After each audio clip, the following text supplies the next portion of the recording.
Hello, I'm Nito Cobain. Welcome to Side by Side. My guest today grew up on his family's tobacco farm in a small town just east of Raleigh. In high school, he sold vacuums. Decades later, he became the chairman of one of the biggest banks in America, and he helped orchestrate the biggest bank merger since the Great Recession. Today, we will meet Kelly King. Funding for Side by Side with Nito Cobain is made possible by... We started small, just 30 people in a small town in Wisconsin. 75 years later, we employ more Americans than any other furniture brand. But none of that would have been possible without you. Ashley, this is home. For 60 years, the Bud Group has been a company of excellence, providing facility services to customers, opportunities for employees, and support to our communities. The Bud Group, great people, smart service. Coca-Cola Consolidated is honored to make and serve 300 brands and flavors locally. Thanks to our teammates. We are Coca-Cola Consolidated, your local bottler.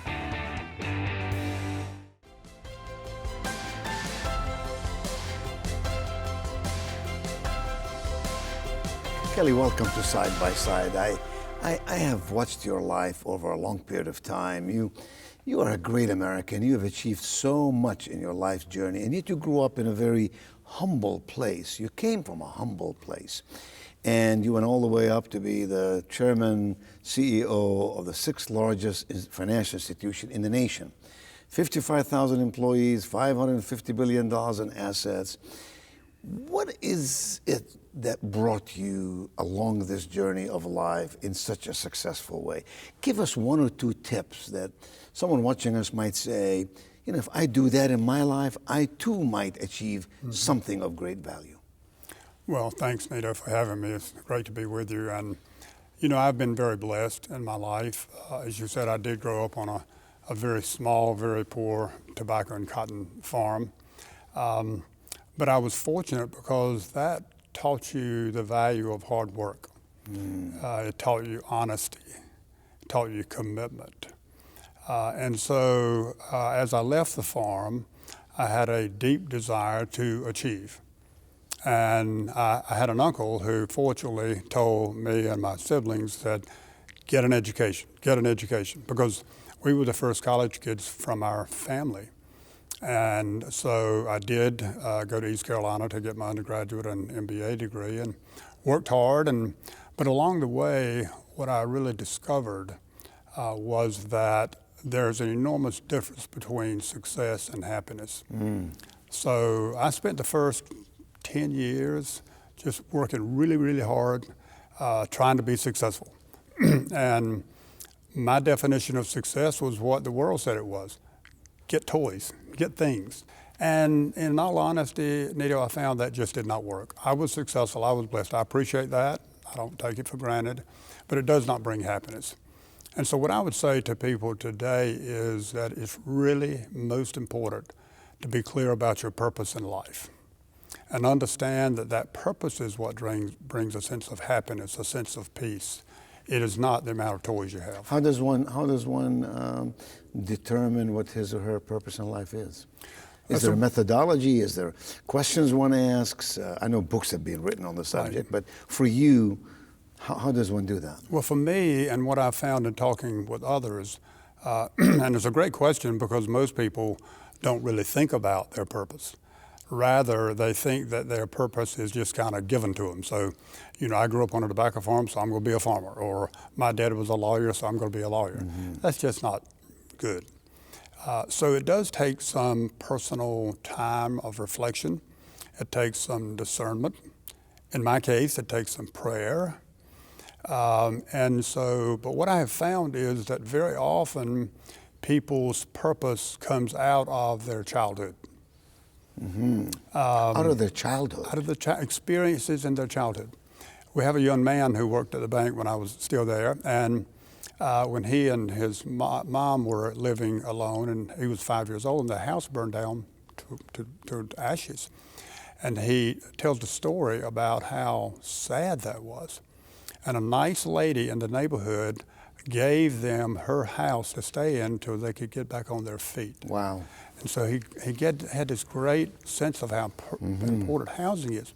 So you know what? He works in our mortgage loan department helping people get in housing. His purpose is to help people have a good house coming from his experiences. So that's my advice to people. Think back about your childhood. Think about the experiences you had, good or bad, and you may find that's where your purpose originates from.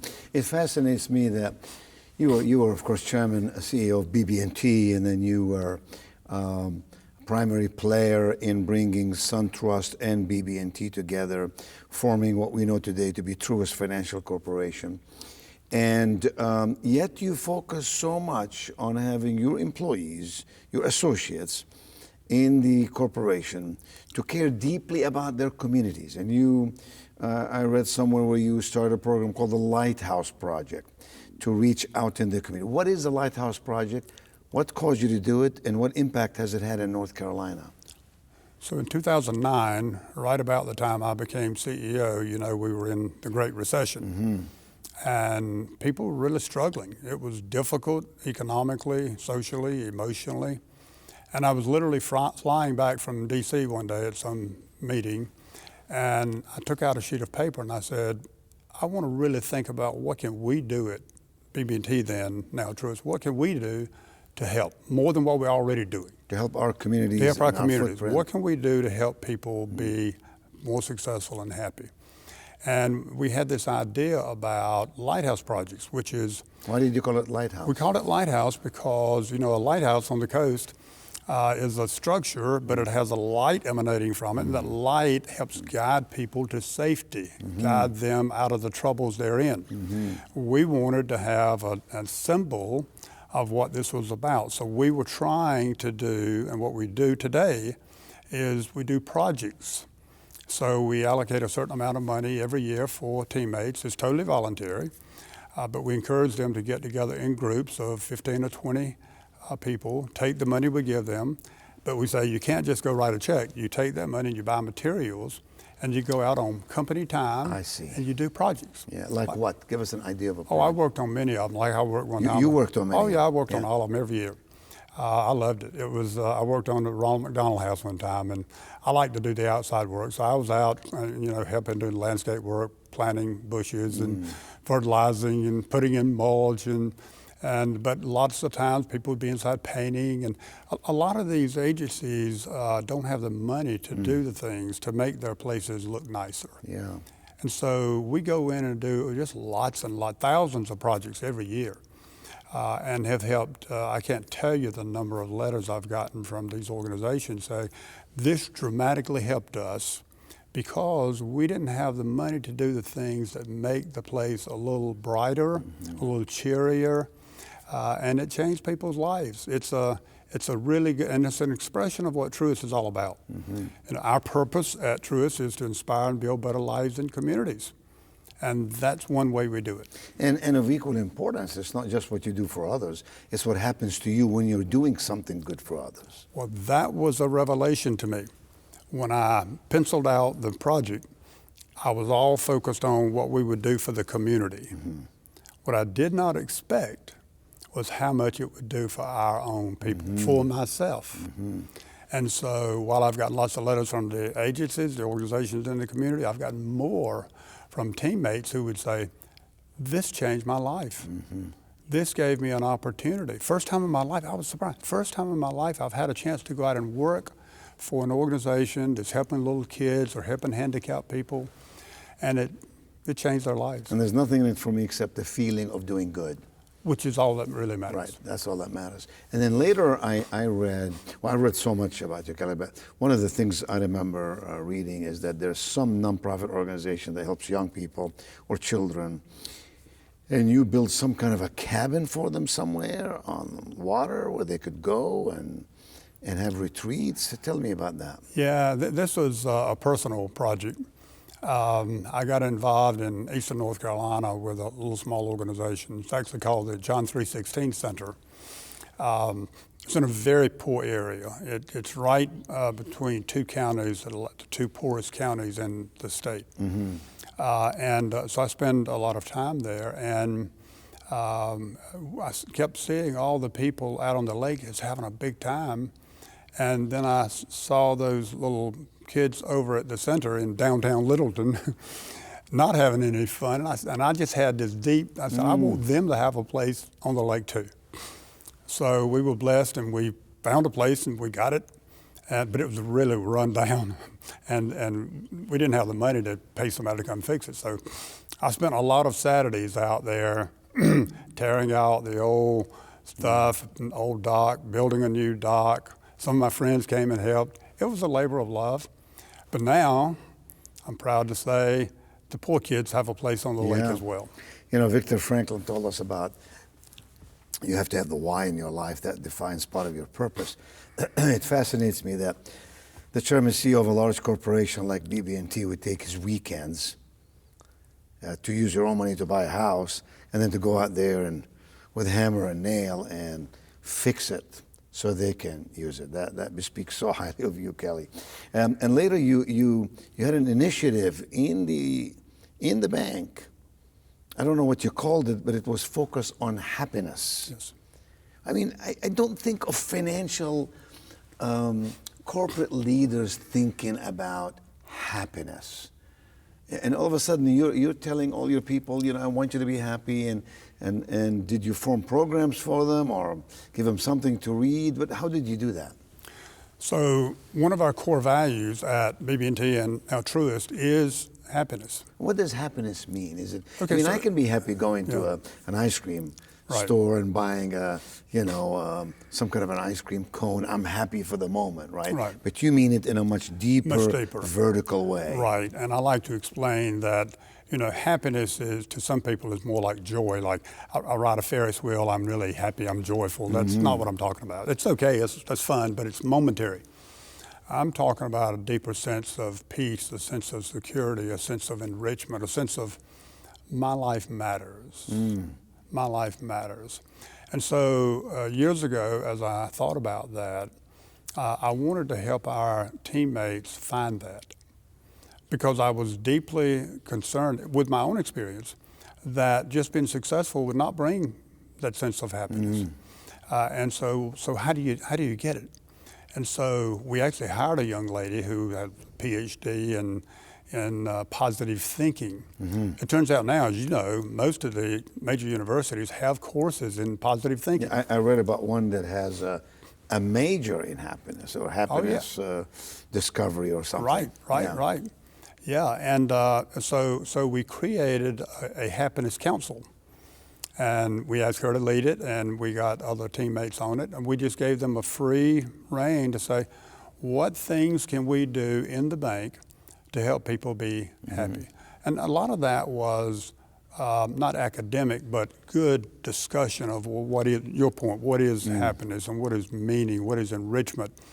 But also, it turns out that there's some things you can do to actually improve the odds of being happy. Like what? Give us one or two examples. So I got to tell you real quick, so about 3 years ago, in the beginning of the pandemic, when things were just so distraught, and I kept being on all these video Zoom calls, and I would hear hundreds of our teammates who were just really distressed. And invariably, one or more would say, I can't wait for the pandemic to be over so I can be happy again. And I started thinking, is that loneliness? Being it was loneliness. It was away from other people. Fear. Yeah. Remember back? Sense of belonging. Yeah. Or lack thereof. And exactly. And so I sat down and I said, what can I do to help? Can I scratch out some kind? I like models. I like steps of things so you can walk away and this is what I do. So I came up with 4 steps of how to be happy even in difficult times. And I don't have the time now to go through it all. Give them to us in brief. A brief. So the number one is to choose to be happy. It's a choice. It's a choice. Yeah. And most people don't see that because they believe that their life is a function of what goes on around them. So this bad thing happened, there's a pandemic, there's a recession, I lost my job, so I'm unhappy. So it's what you focus on, therefore. What you focus on. Yeah. So the second step is to be clear about your purpose in life. Know your why, etc. Know your why. And I used a book, one of my 5 great books is Viktor Frankl's book, Man's Search for Meaning. And the third is also one of my 5 great books for people to read. It's called Mindset by Dr. Carol Dweck, D-W-E-C. Fixed mindset versus growth mindset. Yeah. So you choose to be happy. You're clear about your purpose. You have this growth mindset that says, I believe the truth, which is I am capable of learning and growing and changing all the way through life. And then the fourth is very interesting, which is to help others.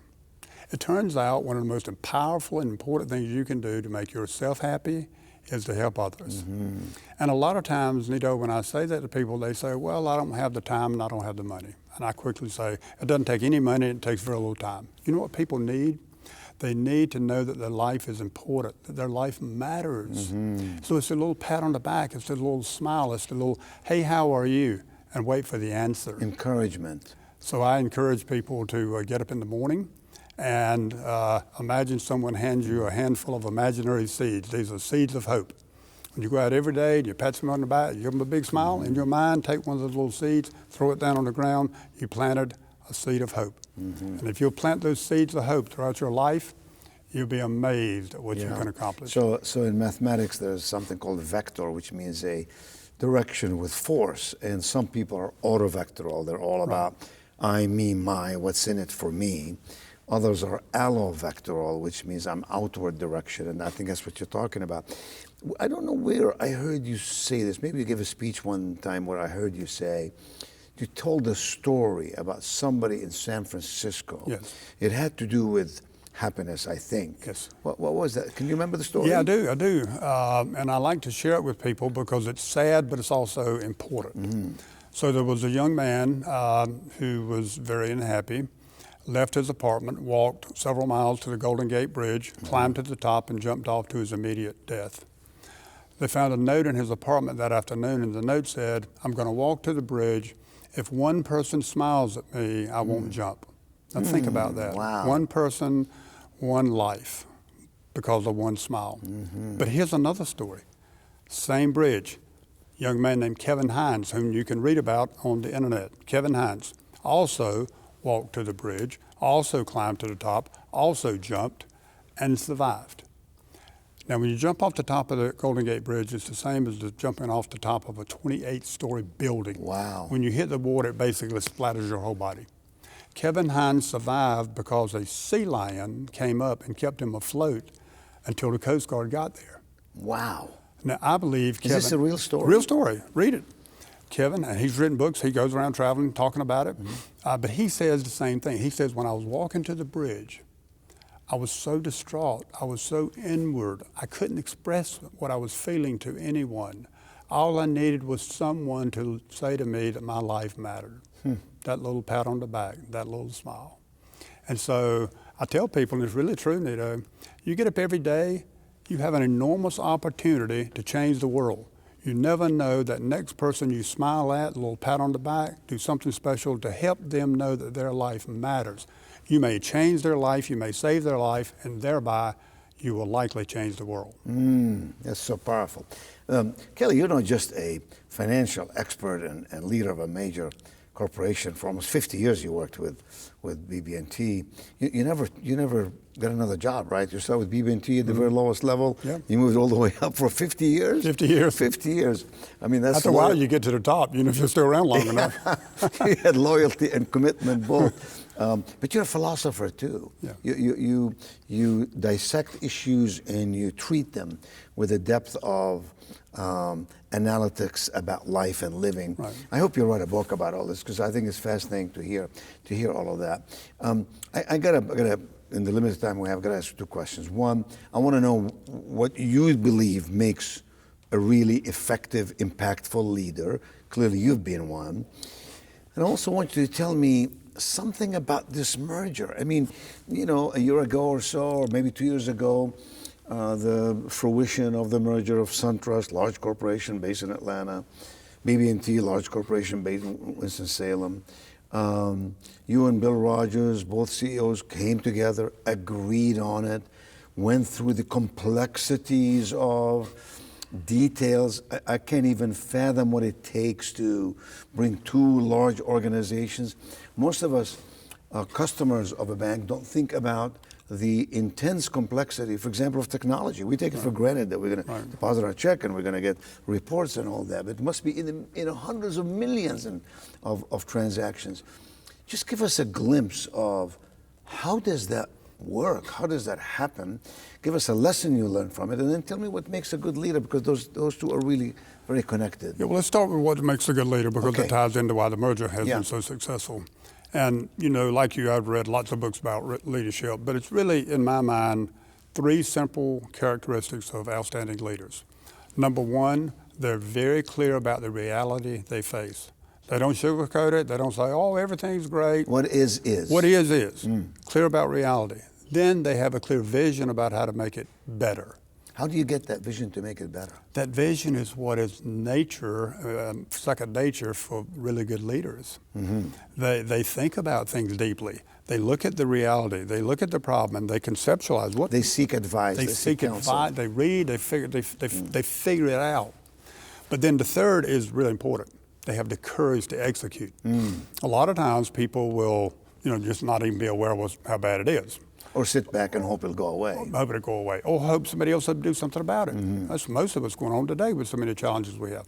But real leaders see the problem, see the opportunity, and they seize it and have the courage to go execute. In the case of BB&T and SunTrust, it's a classic example. Both companies were great companies. We were doing fine, except the world was changing with blinding speed. Technology advancements, regulatory increases, increased cost. And so when Bill Rogers and I got together, we both had been in various industry meetings. We had known each other a long time. And we said, this is really tough place. We're too big to be small, and we're too small to be big. And we need to do something. Merging resources could be bountifully good for the company and shareholders. Exactly. But it would only work with like-minded, purposeful organizations. Bill Rogers and I are both very deeply purposeful, driven individual And leaders. he's a North Carolina boy. He is. Yeah. He is. We wouldn't have done it otherwise. No, I'm just kidding. Yes. No. He Yes. spent his whole work life in Atlanta. It's Yes. a great city. I Yes. love it, and all of Georgia. But yeah, it was the affinity, the commonality of purpose as the driver of our organization that brought us together. And then we had to do a lot of work. How long did it take, Kelly, from you and Bill discussing the possibility? I mean, there has to be federal regulatory agreements. There has to be tremendous technology enhancements. People came, people left, people stayed. I mean, there's a tremendous amount of complexity. It takes about 3 years, and we've done a lot of mergers, so it takes about 3 years. And in this case, we anticipated what we could anticipate, regulatory issues. Bill and I had to spend 8 hours in front of the House Financial Services Committee, which was not fun, but productive. But we did not anticipate a pandemic. So we closed the deal on December of 19. You know what happened on March of 20. Wow.